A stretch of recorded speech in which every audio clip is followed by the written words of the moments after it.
right, so let's take a look at the turtle commands. These are the exact same commands that we looked at about a week ago. Right, this was the opportunity we took to introduce the command pattern, right, where we encapsulated the different transformations, the different model transformations. We encapsulated them in objects, right, that implemented a particular interface. Yes, and then we would pass the model along, and these commands would then modify the model as needed. Right, so instead of having one big switch statement, we instead rip that out into separate classes that would operate on the model.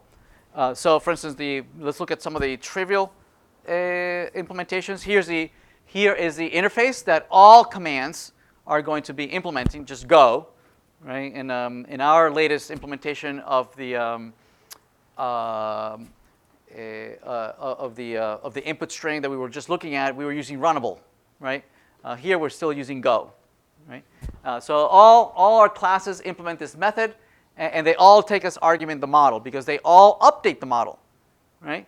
They either update the heading, they either update the x and y position, right? Or they append to the lines, right? They all operate on this model, and we pass an argument to it. So let's just take a look at a couple of them real quick. Move. When we instantiate move, we configure it, telling it, well, how much do you want to move, right? Is it 10 units? 20 units, 100 units, 1,000 units. And then when we iterate and execute the command,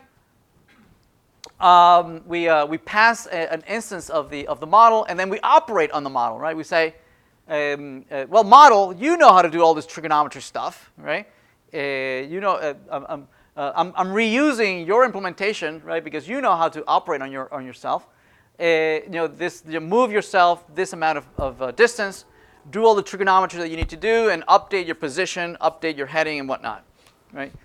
Turn, same thing.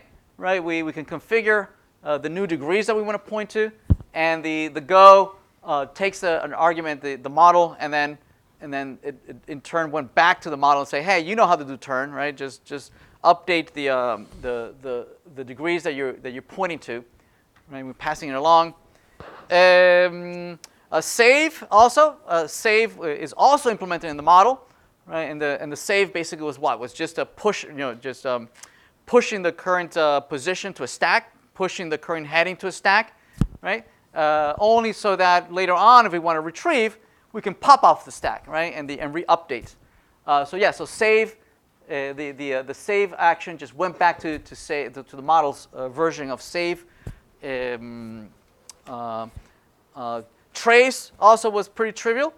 Trace, the only difference from trace to move was that not only did I move, but I also calculated a new line, right? My new position. I would remember my current position, and now I know my new position, and now I can calculate what a line is, right? And then I would calculate that line, and I would push it or I would add it to my list of lines, right? So trace was same implementation as move, but it updated the lines. Square was a little more interesting. It used both the trace and the turn in a tight loop that rendered a square, right? And the square not necessarily needs to be parallel to the plane, but depending on where the heading was, the square could be tilted, depending on your initial heading. It would trace one line. It would trace a line, turn 90 degrees, trace another line, turn 90 degrees, trace, and then trace. It would go back to its original position. Okay. Obviously, there's some, as we're going to graph this, there are going to be some